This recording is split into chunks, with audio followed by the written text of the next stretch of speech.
ભાવનગરમાં ફરીવાર કોન્ટ્રાક્ટરની બેદરકારીના કારણે પાણીની લાઇનના ખોદકામ દરમિયાન ગુજરાત ગેસની લાઇન તૂટતા લીકેજની સમસ્યા સર્જાઈ હતી। શહેરના વાઘાવાડી રોડ પર HDFC બેંકની બાજુમાં આવેલા ખાંચામાં પાણીની લાઇન નાખવા માટે JCB દ્વારા ખોદકામ કરવામાં આવી રહ્યું હતું।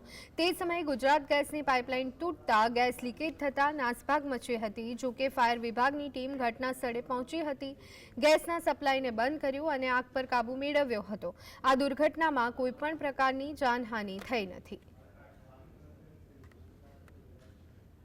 સામેના રોડ ઉપર JCB દ્વારા ખોદકામનું કામ ચાલુ હતું। તેના દ્વારા ગુજરાત ગેસની જે લાઇન હતી તેમાં લીકેજ થઈ ગયેલું હતું અને ફાયર બ્રિગેડમાં કોલ મળતા ફાયરની ગાડી તુરંત જ તે સ્થળ પર પહોંચી ગયેલ હતી અને ગુજરાત ગેસને પણ જાણ કરી દેતા ગુજરાત જે ગેસની લાઇન હતી તેનું આઇસોલેશન કરીને ગેસની સપ્લાય બંધ કરી દીધેલ છે અને હાલ પરિસ્થિતિ કાબૂમાં છે।